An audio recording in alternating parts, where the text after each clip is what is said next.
के नहीं दिखते। और अब ये क्या हुआ, जो बाम्बू है वहां का ये बहुत अच्छा है।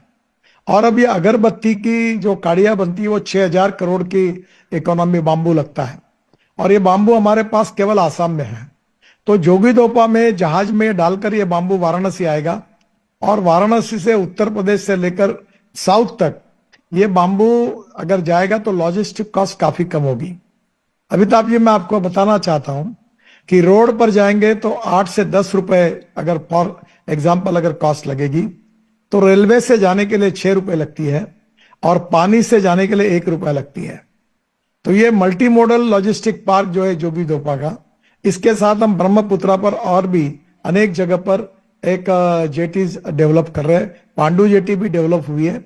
और मैंने उस समय 9 रो रोपैक्स ब्रह्मपुत्रा में बीच में चालू कर दी थी, ताकि लोग इधर से उधर जा सके। अब हमने ब्रिज भी बना दिए। भूपेन हजारिका का जो ब्रिज बनाया नाम का, वो कितना बड़ा ब्रिज है आप देखिए। एक एक ब्रिज अपने आप में एक इतिहास है। और इसलिए नॉर्थ ईस्ट की कनेक्टिविटी बहुत अच्छी हो रही है। बांग्लादेश के लिए हम लोग अगरतला से भी कनेक्टिविटी कर रहे हैं। और जल्दी ही, मैंने काफी पीछे पड़ा हूं, कलकत्ता से, यानी हमारा जो कलकत्ता पोर्ट है, जो हल्दिया पोर्ट, वहां से अब कंटेनर बांग्लादेश में जाएंगे। अब वो रिवर के मार्ग से जाएंगे। पहले जो कंटेनर जाते थे हमारे, वो जेएनपीटी से कोलंबो जाते थे। कोलंबो में जाकर फिर वहां से ढाका जाते थे। तो लॉजिस्टिक कॉस्ट 2.5 लाख रुपए 2 लाख रुपए तक कंटेनर पड़ती थी। अब हमारे मुंबई से कंटेनर डायरेक्ट हमारे हल्दिया तक रेलवे से आएंगे, और वहां से जो बाहर जाएगा उसमें 150 कंटेनर डालकर हमने 3 रिवर को चुना है, जो बांग्लादेश में जाएगी, जो नॉर्थ ईस्ट की तरफ से जाती है, और जिसके कारण डायरेक्ट पूरा माल बांग्लादेश में जाएगा। तो इससे काफी लॉजिस्टिक कॉस्ट कम होगी, हमारा व्यापार बढ़ेगा, एक्सपोर्ट बढ़ेगा, रोजगार निर्माण होगा। तो एक प्रकार से ये भी इंपॉर्टेंट। दूसरी बात, गुवाहाटी में आसाम पेट्रोलियम है, वो मिथेनॉल बनाते हैं। और अभी अशोक लेलैंड की ट्रक बसेस बंगलोर में 15% मिथेनॉल डीजल में डालकर हमने ये प्रोजेक्ट सक्सेसफुली इंप्लीमेंट किया है। अब अशोक लेलैंड ने मिथेनॉल पर चलने वाली ट्रक तैयार की है, बसेस तैयार की है। और मैंने आसाम के मुख्यमंत्री को अनुरोध किया है कि पूरे आसाम और नॉर्थ ईस्ट में ट्रक और बसेस के लिए फ्यूएल करके आप मिथेनॉल का यूज करो, क्योंकि मिथेनॉल का रेट 26 रुपए लीटर है और डीजल का रेट 110 रुपए लीटर है। और इसलिए अशोक लेलैंड ने बनाया, बाकी लोग भी बनाएंगे। तो ट्रक और बसेस चलेगी तो टिकट रेट भी कम हो जाएंगे। एक तरफ electric, ethanol, methanol, biodiesel, LNG, CNG, और अब ग्रीन हाइड्रोजन की तरफ हम जा रहे हैं। तो मुझे लगता है कि हमारी टू व्हीलर अब सबसे ज्यादा 30-40% राइज हो गया, एकदम इलेक्ट्रिक पर आ रही है। हमारी कार इलेक्ट्रिक पर आ रही है।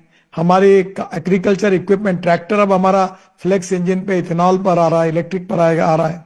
और ट्रक बसेस, हमारी बसेस तो पूरी इलेक्ट्रिक पर आ रही है। तो इस प्रकार से जो ट्रांसफॉर्मेशन हुआ है, उसके कारण हमारा प्रदूषण कम होगा। और हमारी पॉलिसी ये है कि import substitute, cost effective, pollution free और इंडिजिनस। और नॉर्थ ईस्ट और आसाम को इसका बहुत बड़ा फायदा होगा। और अमिताभ जी, मुझे बताते हुए खुशी हो रही है, वो भी मेरा एक ड्रीम प्रोजेक्ट है कि नुमालीगढ़ में हमने बांबू से इथेनॉल बनाने का प्रोजेक्ट शुरू किया है। हाँ, उसकी जरा कॉस्ट ज्यादा, पहला प्रोजेक्ट था, पर यह सक्सेसफुली अब इंप्लीमेंट हो रहा है। और अब बांबू से भी इथेनॉल बनेगा। बांबू से कपड़ा बनता है, बांबू से अचार बनता है। कल मैंने बांबू से बनाई हुई बिरयानी खाई। कल बांबू से, आसाम की एक महिला है, कल उन्होंने ऑर्नामेंट्स तैयार किए, जैसे डायमंड के होते हैं ना, सिल्वर और गोल्ड के, वैसे बांबू के ऑर्नामेंट्स उन्होंने नागपुर में उस कॉन्फ्रेंस में एक मुझे भेंट दिया। बहुत सुंदर बनाती है, एक आईएएस ऑफिसर की पत्नी है, उन्होंने बहुत अच्छा काम किया है। फर्नीचर बनता है, बांबू से चमचे बनते हैं। मैं तब कहता था कि क्या देश में चमचों की भी कमी है क्या, वो भी हम इंपोर्ट करते थे चाइना से, अभी वो भी देश में बन रहा है। ब्रश बन रहा है। तो बांबू ये नॉर्थ ईस्ट की इकोनॉमी को बदल देगा। और उसके साथ जो मिथेनॉल है, ये ट्रांसपोर्ट सेक्टर को सस्ता करेगा। और रोड अच्छे बने, ब्रिज अच्छे बने, उससे कनेक्टिविटी बेहतर होगी, इंडस्ट्री आएगी, कैपिटल इन्वेस्टमेंट आएगी। अब जैसे सेमीकंडक्टर का बहुत बड़ा प्रोजेक्ट वहां शुरू हुआ है, अब आने वाले समय में इन सब से रोजगार निर्माण होगा। अच्छी अच्छी यूनिवर्सिटीज आसाम में आई है, गुवाहाटी में आईआईटी आई है।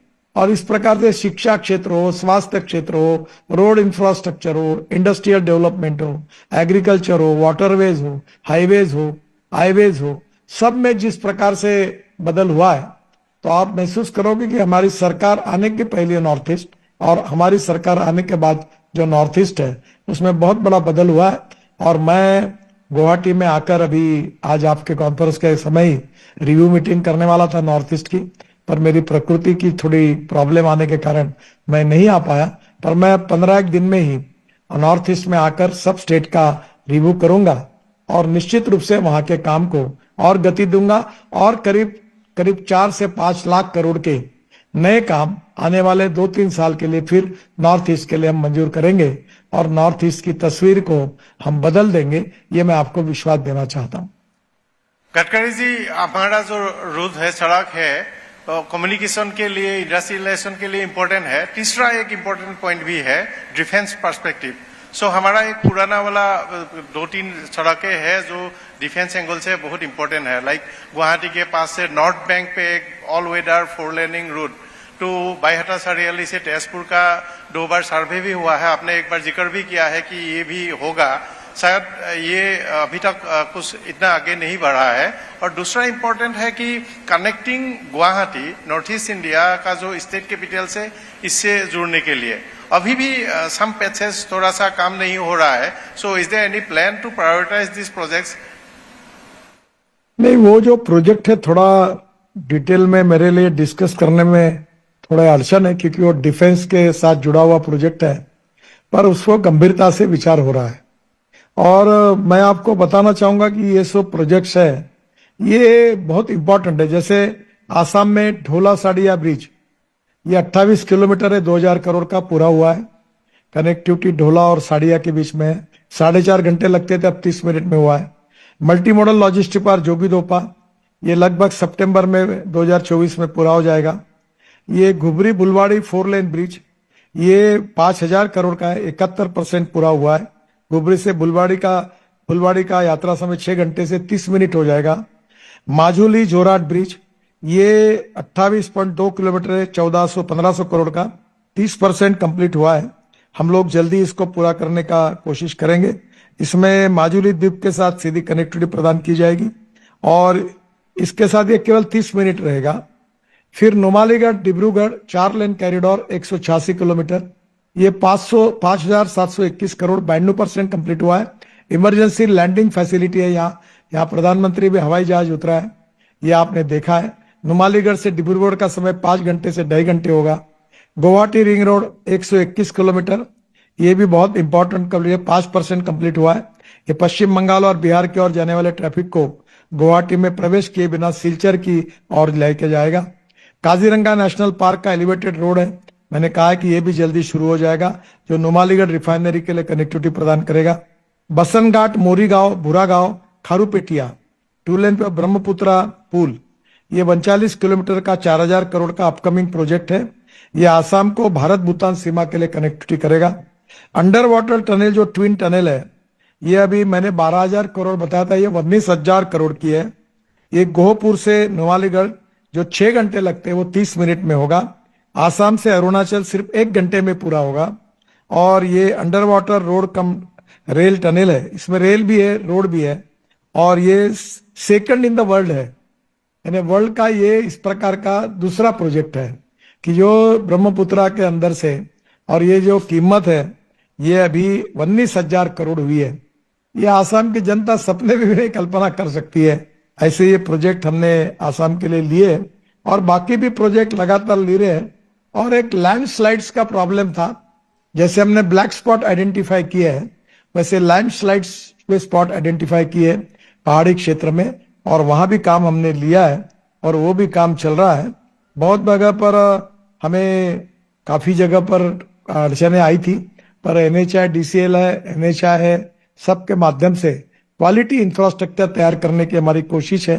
और मैं बताना चाहता हूं कि नॉर्थ ईस्ट भौगोलिक दृष्टि से बड़ा चैलेंजिंग क्षेत्र है। हाईवे कंस्ट्रक्शन के दौरान बहुत समस्या आती है। ये केवल इंजीनियरिंग नहीं बल्कि टेरिन क्लाइमेट स्ट्रेटेजी का मल्टी डायमेंशनल चैलेंज है। और हिल की टोपोग्राफी, बार बार होने वाले लैंडस्लाइड्स और हाई सिस्मिक जोन, इनके कारण टनल और स्लोप स्टेबलाइजेशन की लागत को प्लेन की तुलना में कई गुना अधिक हमारा खर्चा भी करना पड़ता है। क्लाइमेट रिस्क है, आसाम में 6 महीना मानसून चलता है, लंबा मानसून है, फ्लड प्रोन रिवर है, बेसिन है। इनके कारण कंस्ट्रक्शन विंडो बहुत छोटा है और मेंटेनेंस को भी बहुत करना पड़ेगा, क्वालिटी की तरफ भी ध्यान देना पड़ेगा। स्ट्रक्चरल कनेक्टिविटी की जो गैप्स है, single corridor dependence, limited alternate routes, road based logistic महंगी होती है। इन सब बातों को हमने, सप्लाई चेन इफिशिएंट नहीं है, उसको सुधारने की कोशिश कर रहे हैं। और मुझे लगता है कि ये जो परिवर्तन है आपको दिखेगा और निश्चित रूप से रीजन स्पेसिफिक रेजिलेंट अप्रोच हमने लिया है, लॉन्ग टर्म प्लानिंग भी किया है, टेक्नोलॉजी ड्रिवन एग्जीक्यूशन भी है, एडवांस जियो टेक्निकल सर्वेज भी किए, क्लाइमेट रेजिलेंट पेवमेंट डिजाइन भी बनाए आसाम के लिए, नॉर्थ ईस्ट के लिए विशेष रूप से, फ्लड प्रोन क्षेत्र में एलिवेटेड कॉरिडोर बना रहे हैं, डिजिटल मॉनिटरिंग के बेहतर डीपीआर का स्टैंडर्ड बनाने की कोशिश कर रहे हैं। और नॉर्थ ईस्ट में रोड डेवलपमेंट का जो फोकस है वो क्वांटिटी नहीं बल्कि resilient and strategic infrastructure creation है। मैं क्वालिटी के बारे में बहुत गंभीर हूं और जो भी क्वालिटी में खराबा करेगा उस कॉन्ट्रैक्टर पर बहुत कड़ी कार्रवाई करूंगा। तो निश्चित रूप से अनेक सालों तक ये हमें अच्छे क्वालिटी का इंफ्रास्ट्रक्चर आसाम की जनता जीवन भर याद रखेगी, इतना अच्छा बनाने का हम कोशिश करेंगे। नितिन जी, मुंबई पुणे की भी जनता याद करती है। जब पहली बार आप मंत्री बने थे तो बाला साहब ने कहा था ये फ्लाईओवर मैन है। आपने मुंबई से पुणे तक और मुंबई में इतने फ्लाईओवर बना दिए, अब इतने सड़कें बनवा दी हैं पूरे देश में कि अब जनता याद करती है। और यहाँ भी जो भी बीजेपी नेता आता है, सड़क पर लोग मिलते हैं, हमारे कलीग्स हैं सारे, सबका कहना है कि रोड पर जो काम हुआ है और किसी क्षेत्र में उतना नहीं हुआ है। तो एक चीज तो साफ है, आपने पहले तो वादा किया है कि आएंगे, जनता यहाँ कैंपेन में आपका इंतजार भी करेगी। आपने वादा किया है कि आप हमारे प्रोग्राम में नहीं आ पाए तो आएंगे जरूर। तो हम लोग उम्मीद करेंगे कि आसाम के ऑफिस जरूर आए। मैं जरूर आऊंगा, आपके ऑफिस में आऊंगा। मैं आज उपस्थित प्रत्यक्ष रूप से नहीं रह सका, मैं आपकी और आसाम की जनता की क्षमा मांगता हूं, क्योंकि मेरे पैर को एक जख्म हुई है जिसका ऑपरेशन हुआ, जिसके कारण मैं चल नहीं सकता, इसलिए मैं नहीं आ पाया। पर मेरा आसाम से एक भावनात्मक नाता है। मैं जब विद्यार्थी परिषद का कार्यकर्ता था तो पद्मनाभ आचार्य जो नागालैंड के गवर्नर थे, उस समय विद्यार्थी परिषद के प्रमुख थे, उनने मेरा घर भारत देश यह एक प्रोजेक्ट किया था शुरू, जिसमें अनेक आसाम से, अरुणाचल से आज जो मंत्री बने वो उस समय अनेक देश में अनेक जगह पर रहने के लिए मेरा घर भारत देश वो प्रोजेक्ट था सेल करके, उसमें मैं काम कर रहा था। तब आसाम के लोगों को, नॉर्थ ईस्ट के लोगों के मन में यह भावना थी कि ये इंडिया को हमारा अपना बोलने के बजाय संकोच करते थे। उनको लगता था कि हमारे साथ न्याय नहीं हो रहा, अन्याय होता है, हमारे तरफ ध्यान नहीं दिया जाता, हमारे यहाँ रेलवे नहीं, हमारे यहाँ रोड नहीं, हमारे एयरपोर्ट नहीं, हमारे यहाँ इंडस्ट्री नहीं, ये भाव था। और इसलिए मैं संवेदनात्मक रूप से आसाम और नॉर्थ ईस्ट से जुड़ा हूं। मेरा घर भारत देश इस प्रकल्प में मैंने काम किया है। मैं आसाम की जनता को भारत की जनता के रूप में स्वीकार करता हूं। हम सब एक है, हम एक परिवार है और आसाम के सुख दुख के साथ हमारा संबंध है। और राष्ट्रवादी विचारों के आधार पर नॉर्थ ईस्ट और आसाम का विकास करना ये हमारे लिए सबसे बड़ी प्राथमिकता है। और भारतीय जनता पार्टी के कार्यकर्ता के रूप में ये मेरा परम भाग्य है कि मैं आसाम और नॉर्थ ईस्ट की रोड इंफ्रास्ट्रक्चर की तस्वीर ऐसी बदल दूंगा कि आपको अमेरिका जैसा याद आएगा। इतना विश्वास आपको देता हूं। ये मेरी आसाम की जनता के साथ, नॉर्थ ईस्ट जनता के साथ कमिटमेंट है। और निश्चित रूप से एक 15-20 दिन में मैं आसाम में आऊंगा, रिव्यू लूंगा। और उस समय अमिताभ जी, मैं इस बार नहीं आ पाया, इसलिए आपकी क्षमा मैंने मांगी है। मैं निश्चित रूप से आपके ऑफिस में भी आऊंगा और आपके ऑफिस में मेरे काम के बारे में स्पेशल इंटरव्यू फिर से दूंगा और ये भरपाई जरूर करके दूंगा। धन्यवाद। जरूर करें। अभी एज आप तो शुरू से ही इथेनॉल को प्रमोट कर रहे हैं, हाइड्रोजन फ्यूल व्हीकल को प्रमोट कर रहे हैं। इथेनॉल ये हमारा नॉर्थ ईस्ट का पूरा नक्शा चेंज कर सकता है, बिकॉज हमारा यहाँ बैम्बू बहुत ज्यादा है पूरा आसाम में, बाकी नॉर्थ ईस्टर्न स्टेट्स पे। So Numaligarh refinery has started the project and it is on testing stage, production शुरू ही हो गया है। अभी इसको और बढ़ावा देने के लिए और ये जो ethanol based ethanol producer organisation है, कंपनीज है, उसको लाने के लिए और कोई प्लान है क्या? Apart from Numaligarh refinery, public sector enterprise, Assam government is also investing heavily on NRL। सो बाहर यूपी, बिहार या रेस्ट ऑफ द इंडिया मैंने देखा है, महाराष्ट्र में भी private companies are also kind of moving forward alternative fuel के इस बारे में, बायोफ्यूल। देखिए, पहली बात तो ऐसी है कि आपने बहुत महत्वपूर्ण बात कही है। हमारे देश में हम लोग अब 25 लाख करोड़ रुपए खर्चा करते हैं फॉसिल फ्यूल को इंपोर्ट करने के लिए। 85% हमारा एनर्जी जो है वो हम विश्व में अनेक देशों पर डिपेंड करते हैं, और इसलिए हमें आत्मनिर्भर भारत अगर बनना है तो हमें अल्टरनेटिव फ्यूल और बायो फ्यूल में जाना पड़ेगा। और इसलिए इथेनॉल जो होता है वो मक्के से बनता है, इथेनॉल ब्रोकन राइस से बनता है। इथेनॉल देश में अनेक इथेनॉल के डिस्ट्रिक्ट, जो ब्रोकन राइस जो आसाम में होता है, नॉर्थ ईस्ट में होता है। इथेनॉल जो है बांबू से बन रहा है। इथेनॉल शुगर केन जूस से बनता है, मोलाइसिस से बनता है। और मिथेनॉल जो है वो कोयले से बनता है। और आपके यहाँ जो आसाम रिफाइनरी, आसाम पेट्रोलियम है, उनके पास जो है वो जो मिथेनॉल बनता है उसमें ही हम लोग हाइड्रोजन बना सकते हैं। हाइड्रोजन हमारा भविष्य है। जो कोयले से बनता है वो ब्लैक हाइड्रोजन, जो पानी और बायोमास से बनता है वो ग्रीन हाइड्रोजन, और जो पेट्रोलियम का बाय प्रोडक्ट बनता है वो ब्राउन हाइड्रोजन। और हाइड्रोजन पे इंडस्ट्री चल सकती है, हाइड्रोजन पर हमारी ट्रक चल सकती है, बसेस चल सकती है, हवाई जहाज चल सकता है। और मैं आपको बताना चाहता हूं कि अब हम हवाई ईंधन बना रहे हैं। इथेनॉल से हम लोग सस्टेनेबल एविएशन फ्यूल बना रहे हैं। मैं आपको बताना चाहता हूं कि हमारे पानीपत में एक प्रोजेक्ट, सोनीपत में नहीं, पानीपत में एक प्रोजेक्ट शुरू हुआ है। ये जो राइस स्ट्रॉ है, जिसको दिल्ली की तरफ परली बोलते हैं, ये पैडी का जो राइस स्ट्रॉ है, इससे 1 lakh litre ethanol per day और बाद में 150 टन बायो बिटुमिन और 78,000 टन सस्टेनेबल एविएशन फ्यूल बनने का शुरुआत हुई है। और अभी हमने ये जो परली है, राइस स्ट्रॉ है, इससे बायो बिटुमिन बना है। अच्छा हुआ आपने ये विषय निकाला। मैं आसाम के मुख्यमंत्री को और आपको आह्वान करूंगा कि अभी मैंने सेंट्रल रिसर्च और ऑर्गेनाइजेशन ने मेरे आग्रह पर 15 पेटेंट जो बायो बिटुमिन बनाने के हैं वो प्राइवेट सेक्टर में दिए हैं। आपके यहाँ बड़े प्रमाण पर ये परली अवेलेबल है, राइस स्ट्रॉ, और इसका बिटुमिन बन सकता है। और ये 30% बायो बिटुमिन हम लोग पेट्रोलियम बिटुमिन में डाल सकते हैं। 16% रबर पाउडर यूज है, उसका पाउडर डाल सकते हैं। 7% प्लास्टिक डाल सकते हैं, ताकि हमारे रोड उसमें बने इको फ्रेंडली और मजबूत रोड बनते हैं।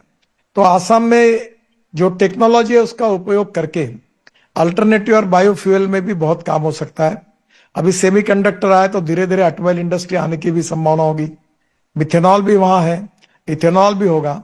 और बांबू में सबसे बड़ा अगर एडवांटेज कोई है तो बांबू को काट कर ट्रैक्टर में ट्रॉली में रखकर 2 ट्रॉली जोड़कर फैक्ट्री तक पहुंचाना, ये ट्रांसपोर्ट का काम, ये लाखों युवाओं को मिल सकता है। और ये काम जो है, इससे रोजगार निर्माण होगा। और बांबू ये ग्रास है। पहले बांबू काटने के लिए हमको टीपी लेनी पड़ती थी, फॉरेस्ट की परमिशन लेनी पड़ती थी। पर मैं प्रधानमंत्री जी के पास गया, हमने बहुत इसके लिए संघर्ष किया। और मैंने कहा, फॉरेस्ट वालों को पूछा कि बांबू ग्रास है कि बांबू पेड़ है, तो उन्होंने कहा ग्रास है। तो मैंने कहा ग्रास तोड़ने के लिए परमिशन लगती क्या? बोले नहीं, तो बांबू के लिए क्यों है? और फिर बांबू की परमिशन अब खुली हो गई है, और इसलिए बांबू से पर्यावरण की रक्षा भी होगी। पर अब रिसर्च करने की आवश्यकता है कि बांबू से सुंदर कपड़ा, अंडरपैंट, बनियान बनती है और वो जर्सी बनती है। अमिताभ जी, आप दिल्ली आओगे तो मैं आपको बांबू की जर्सी दूंगा। अब उसमें गर्मी नहीं होती, पसीना नहीं छूटता। बांबू की साड़ियां बन रही, बांबू की शाल बन रही है, बांबू का फर्नीचर बनता है। सिंधुदुर्ग में टाटा ने मदद की है करके वो बहुत अच्छा फर्नीचर बना रहे। बांबू से अनेक हैंडीक्राफ्ट चीजें बनती है, बांबू का फर्नीचर बनता है, बांबू का अचार बनता है। तो बांबू की इकोनॉमी ही अपने आप में इतनी बड़ी बन सकती है कि जो बहुत बड़ा काम है। दूसरा, बांबू की जो लिप्स है वो बायोडाइजेस्टर में डालकर उससे मीथेन निकलेगा, और मीथेन से CO2 अलग करके हम एक तो बायो CNG बना सकते हैं या ग्रीन हाइड्रोजन बना सकते हैं। तो बांबू के जो ग्रीन पत्तियां है उसको काटकर और म्यूनिसिपल वेस्ट को सेग्रीगेट करके, प्लास्टिक, ग्लास और मेटल को अलग करके, ऑर्गेनिक वेस्ट को, जैसे गुवाहाटी के शहर में बहुत है, और ये एक समय डालकर अगर इसमें से हम लोग हाइड्रोजन बनाएंगे तो मुझे लगता है कि आसाम ये ऊर्जा को हम आयात करने वाला है, हम निर्यात करने वाला देश बनेंगे। तो इसमें टेक्नोलॉजी डेवलप करनी चाहिए। गुवाहाटी की IIT अच्छी है और आपके यहाँ यूनिवर्सिटीज है, मीडिया सपोर्ट करती है। तो इनोवेशन जो है नए, मैं अक्सर एक बात कहता हूं कि innovation, entrepreneurship, science, technology, research, इसको हम नॉलेज कहते हैं। और conversion of knowledge into wealth हमारा भविष्य है। तो आने वाले समय में मैं आग्रह करूंगा कि हमारी एग्रीकल्चर में, हमारे इंडस्ट्री में, हमारी बाम्बू में, सब जगह पर टेक्नोलॉजी का उपयोग करके हम क्वालिटी प्रोडक्ट कैसे करेंगे। और इसमें 4 बातें जरूरी है: proven technology, economic viability, availability of raw material and marketability of the finish product. जो हम इंपोर्ट कर रहे हो तो मार्केट ऑलरेडी है, तो निश्चित रूप से आपके चैनल इसको और सपोर्ट करे तो आगे ये विकास की यात्रा और गतिशील बनेगी। बिल्कुल हम साथ साथ हैं नितिन सर, लेकिन यहाँ काफी लोग हैं यहाँ पर जुटे हुए और सब आपको देख कर कुछ सवाल पूछना चाह रहे हैं। असम से जुड़े हाँ, पूछिए। अब 2-3 लोगों में हम अपने एंकर साहब बोलते हैं, कुछ लोग कुछ सवाल ले लिए नितिन सर। हाँ जी।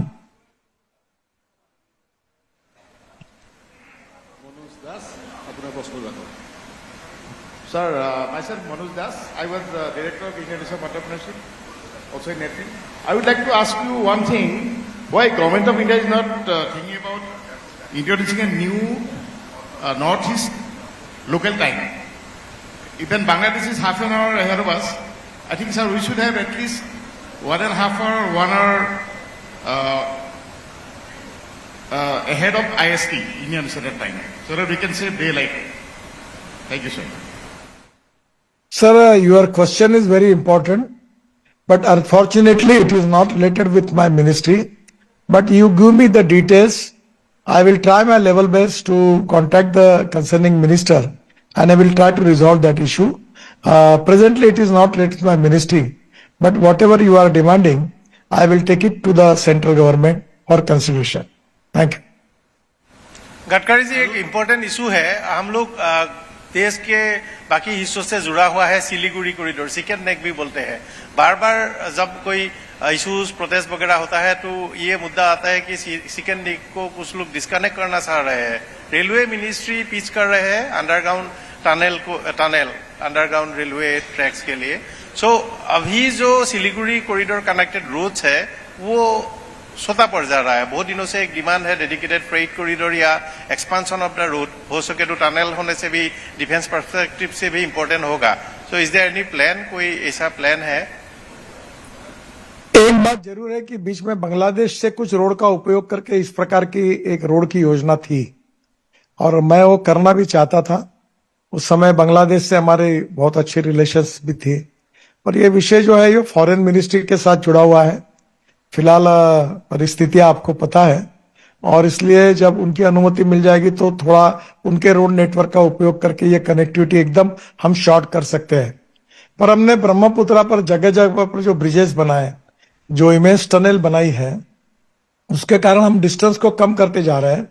तो ये चिकन नेक का प्रॉब्लम है, इसमें हमको बांग्लादेश के सहयोग के बिना वो रोड हम नहीं बना पाएंगे, पर ये फॉरेन मिनिस्ट्री और उच्च स्तरीय पर उसके निर्णय होंगे जो मेरे हाथ में नहीं है। पर जो हम लोग रोड बना रहे, ब्रिजेस बना रहे, ब्रह्मपुत्रा पर पुल बना रहे, रोड कनेक्ट कर रही है, हम लोग मेघालय को बांग्लादेश को जोड़ने का रोड बना रहे हैं। हम लोग काफी जगह से बांग्लादेश की कनेक्टिविटी के 4-5 रोड बना रहे हैं। फिर जैसे मैंने कहा कि रिवर ट्रांसपोर्ट शुरू कर रहे हैं, जो हल्दिया से लेकर अगरतला और बाकी जगह से हम लोग जोड़ने की कोशिश कर रहे हैं। तो रिवर ट्रांसपोर्ट में भी हम लोग पैसेंजर ट्रांसपोर्ट शुरू कर सकेंगे, तो ये भी संभावना है। तो अब सी प्लेन है, एमपीबीएस सी प्लेन। मेरी एक इच्छा थी जब मैं शिपिंग मंत्री था कि मैं दिल्ली से एयर स्ट्रिप से उड़ूंगा और पांडु जेटी पर ब्रह्मपुत्रा में पानी पे उतरूंगा और एमपीबीएस सी प्लेन से जो जमीन पर भी उतरता है, पानी पर उतरता है। भारत सरकार ने अब उन प्लेन को मंजूरी दी है और जल्दी देश में वो शुरू हो रहे हैं। तो ब्रह्मपुत्रा का उपयोग करते हुए हम लोग सी प्लेन की सर्विस भी शुरू कर सकते हैं जो सस्ती होगी। 18 करोड़ रुपए का एक सी प्लेन है, 18 लोग उसमें बैठ सकते हैं, जो पानी पे उतरता, एयर स्ट्रिप पे उतरता। और हमने इसलिए जो रोड बना रहे हैं उसमें एयर स्ट्रिप भी बनाने की कोशिश कर रहे हैं जगह जगह पर, ताकि रोड जैसे रेलवे का फाटक होता है, तो हम रोड बंद करेंगे, हवाई जहाज उतर जाएगा, एयरपोर्ट चला जाएगा और फिर रोड चालू हो जाएगा, फिर हवाई जहाज आएगा, फिर रोड बंद होगा, हवाई जहाज उड़ जाएगा, रोड शुरू हो जाएगा। तो इस प्रकार की अरेंजमेंट करने का भी सोचा है। फिर हमने रोपैक्स शुरू किए थे, मैं जब शिपिंग मंत्री था 9 जगह पर शुरू किए थे। और मुझे उस समय के आसाम के जो शिपिंग मंत्री थे वो मेरे अच्छे मित्र थे, वो शायद अभी उनके पास है कि नहीं मुझे मालूम नहीं, तो पटवारी, तो काफी जगह में वो मांगते थे, उतना मैंने उनको रोपैक्स भारत सरकार से दिए थे, वो काफी जगह शुरू हुआ था। तो मुझे लगता है कि अलग अलग प्रकार के इसका उपयोग करते हुए आपकी बात जो महत्वपूर्ण है उसको जोड़ने की कोशिश हम करेंगे। बाकी जहां इंटरनेशनल इश्यूज है उसमें फॉरेन मिनिस्ट्री और उच्च पदस्थ लोगों के लेवल पर कुछ देशों के बीच में अंडरस्टैंडिंग बना के वो करना होगा, वो मेरे हाथ में नहीं है, पर जब कभी होगा तो मैं कोशिश करूंगा। नितिन सर, जनता की तरफ से एक और सवाल आ रहा है। हाँ, नाम बता। Good evening, Nitin Gadkari ji, namaste. Myself, I'm living in the city Guwahati, and we are really blessed with your all planning and with your honorable CM sir. The Northeast is really, I mean, basically Guwahati also developing so well regarding these roads and bridges and all the planning as you are talking about. My concern is in our city, it's called Metro City, and the railway line is going in middle of the city. It is really making a very dangerous hurdle for the public because often we are stuck in a railway gate. So is it really possible railway line can be shift to like outskirt of the city? Is it possible? Madam, your question is very important, but unfortunately, I am not railway minister. But you give me the details and take it this matter to railway minister, and 100% by making study and research of that particular problem, he will try to find out some way out and give it one copy to me. I will take it that copy to honorable railway minister and I will give it him. আৰু এটা প্ৰশ্ন আছে। Nitin ji, good evening. This is Rajkumar Prithviraj Narayan Depmes here. Actually, I belong to the Bodoland region, the autonomous 6 schedule region in the state of Assam. And we all are very much well aware that Bodoland is sharing its boundary, international boundary with Bhutan as well. Recently, we have seen the very noble initiative of Honorable Prime Minister Narendra Modi ji's dynamic initiative of establishing railway connection to Bhutan for the export and import as well as various business activities. We would also be pleased if you kindly let us know what would be your initiatives from the Ministry of Transport and Highways to enhance the economic activities as well as to enhance the business relations with the neighboring country of Bhutan, keeping in view of the fact that the government of India and the royal government of Bhutan is making a joint effort for establishment of a mindfulness city at Gelefu, which would be costing more than 1 lakh crore. And I believe that certain initiative and significant initiative of your concerned department would be very much helpful in boosting the economy of Bodoland, Assam as well as the nation as well. May I kindly know certain... Yes, I am telling you, we are making already in the process of, already work is started, but in the DPR, we are in the process of making DPR, that is Basna Ghat, Morigaon, Buragaon, Kharupetia, 2-lane paved shoulder, plus bridge on Brahmaputra, the 39-kilometer road. The cost is 4,000 crore. This is the upcoming project, or which is going to connect Madhya Assam, Central Assam, to Bharat-Bhutan Sima, the connectivity, which is very useful for you. At the same time, Bhutan, we have got very good relationship with Bhutan, and 100% we are trying. My problem is, my mandate is, only I can make expenditure on national highway. So the problem is that any road which is very important, but it is state highway, I cannot make expenditure on it. First of all, I have to convert that road into national highway and giving number, and then I can do it. Presently, we are in the process also, with the permission of Honorable Prime Minister, for the connectivity of Bhutan and the northeastern states. We are now also in the process to request Honorable Prime Minister to declare some new NH, which are very important for the socio-economic development of northeastern Assam. In that matter, we will consider the connectivity related to Bhutan and that area, particularly the Bodoland area where you are talking about it. 100% we will try to make good road there. We will consider that. এইফালে এটা প্ৰশ্ন আছিলে, প্ৰশ্ন ল'বনে? হয়, Jyotirmoy Hazarika. Gadkari ji, namaste. This is Jyotirmoy Hazarika from Assam and Dibrugarh, my hometown. It's a very simple question. Maybe probably you will be laughing at me, and also the audience will be laughing at me. Simple thing is that जब हम गाड़ी खरीदते हैं तो हम लोग road tax देते ही हैं. फिर रोड टैक्स जब देते हैं गाड़ी सड़क पे चलाने के लिए, फिर हम लोग सड़क पे चलाने के बाद हम लोग को टोल टैक्स क्यों देना पड़ रहा है? If you want good services, you have to pay for it. जहाँ 6 घंटे लगते हैं, अभी मैंने रोड के नाम गिनाए, वहां आप 30 मिनट में पहुंच रहे हो, तो 5.5 घंटे अगर आपका गाड़ी कम चलेगी तो इतना फ्यूल बचेगा, वो आपका सेविंग नहीं है, समय की बचत नहीं है. और कहीं भी देखो, आप ये कार्यक्रम एक बड़े होटल में हो रहा है, इसके बजाय कोई फुटबॉल मैदान पर कार्यक्रम करते तो हो सकता था, फुकट में मिलता. पर जब आप 5 स्टार होटल में बैठोगे तो उसका किराया देना पड़ेगा. हम अगर वर्ल्ड स्टैंडर्ड के रोड बनाएंगे तो सरकार कुछ मदद करती है, पर इतने रोड हम नहीं बना पाएंगे, और जो पैसा मिलता है वो फिर से रोड के लिए हम उपयोग में लाते हैं. तो हम ये टनल, रोड, ब्रिजेस इकोनॉमी के लिए वायबल नहीं है. आसाम में नहीं है, ये आंध्र प्रदेश, कर्नाटक, महाराष्ट्र, पंजाब, हरियाणा, यहाँ हमको रोड प्रोजेक्ट वायबल है. फिर यहाँ इतना डेवलपमेंट नहीं तो इतना वायबल नहीं, फिर भी हम लोग सरकार से पैसे लगा रहे, और आगे अगर टोल से पैसे आएंगे तो वो आपके यहाँ ही खर्चा करेंगे. तो मुझे लगता है कि if you want good services you have to pay for. दूसरा, हमने इतना सस्ता कर दिया जी, 3,000 रुपए के पास में आप 200 बार जाकर आ सकते हो, तो 15 रुपए है, कुछ भी नहीं है.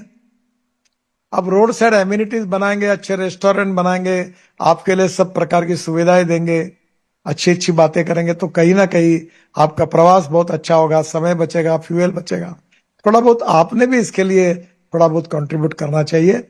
वैसे हमने ट्रैक्टर विद एग्रीकल्चर गुड्स को टोल से माफ कर दिया है, स्कूटर, ऑटो रिक्शा पर कोई टोल नहीं लगता है, एम्बुलेंस पे नहीं लगता है.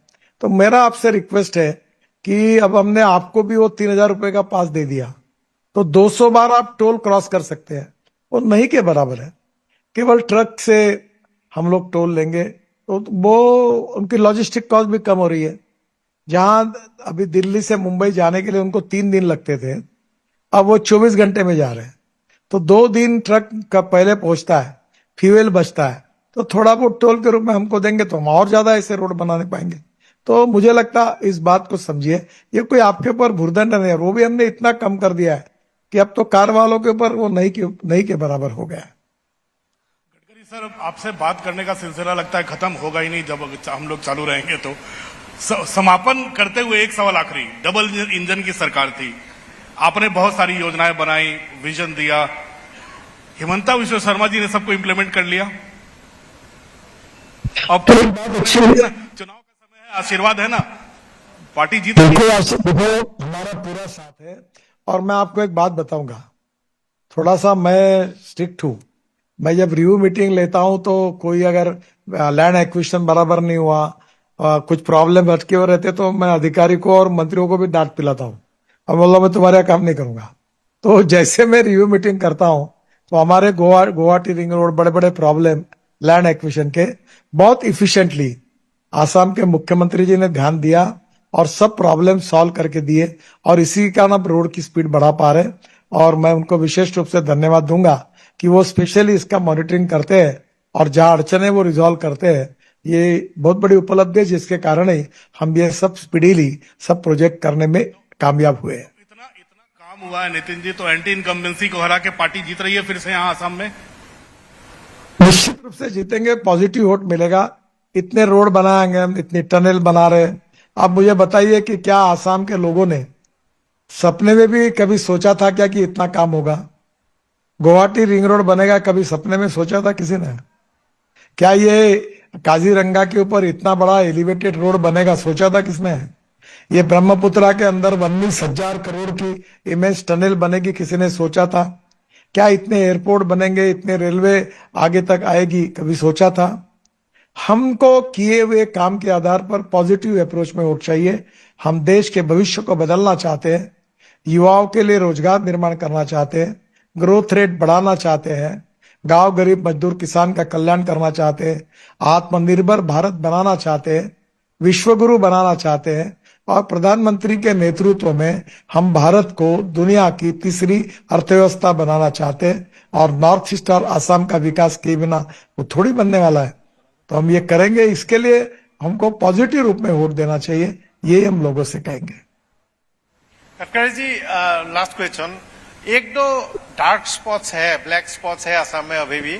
लंबे समय से काम चल रहा है कनेक्टिंग बराक वैली, जो ईस्ट वेस्ट कॉरिडोर का हिस्सा है। ऐसा अपर असम में, ऊपरी असम में भी है एक छोटा सा patch, but length is very small, छोटा सा पैच है।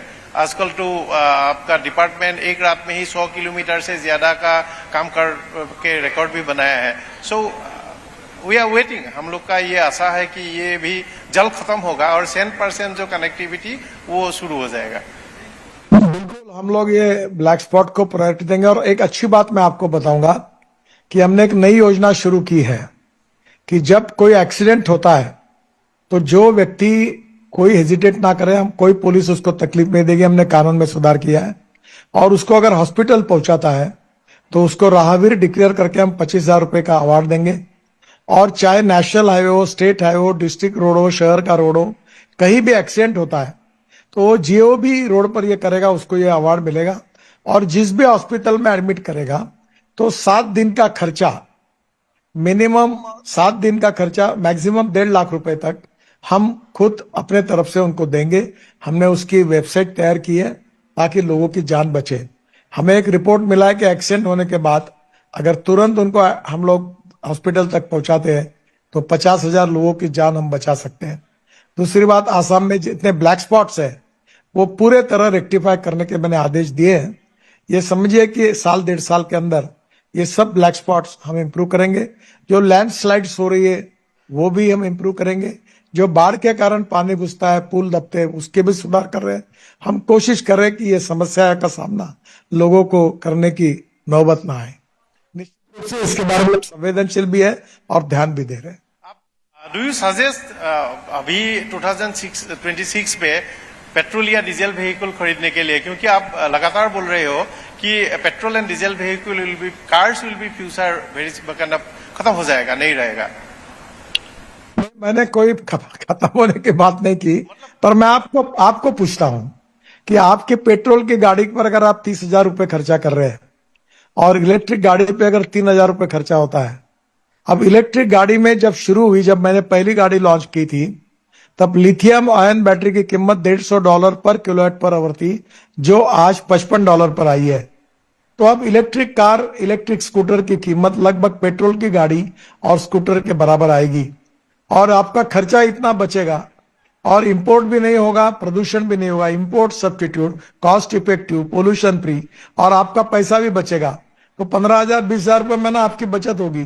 तो कहने की जरूरत ही नहीं, लोग नेचुरल चॉइस के रूप में अब अल्टरनेटिव फ्यूल और बायोफ्यूल में जाएंगे। मैं 100% फ्लेक्स इंजन अभी आ रहे हैं सब जगह पर, टोयोटा से लेकर हमारे मारुति, सुजुकी, टाटा, महिंद्रा, ताकि 100% इथेनॉल पर गाड़ियां चलेगी, 60% बिजली तैयार करेगी। फिर हाइड्रोजन की गाड़ी पे मैं दिल्ली में घूमता हूं, तो हाइड्रोजन सस्ता है, तो पैसे की बचत होगी। तो हम ये प्रदूषण निर्माण करने वाला फ्यूल क्यों यूज करें, क्यों ज्यादा पैसा खर्चा करें, क्यों देश में प्रदूषण करें। तो लोग नेचुरल लेवल को इसमें भी वो चॉइस करेंगे। इसलिए धीरे धीरे पेट्रोल डीजल को बंद करने की आवश्यकता नहीं है। समय के साथ ही धीरे धीरे वो कम होते जा रहे हैं और कम होते जाएंगे और देश प्रदूषण से मुक्त होगा। और जो बचा हुआ फ्यूल जो देश का तैयार होगा उसमें करोड़ों युवाओं को रोजगार मिलेगा।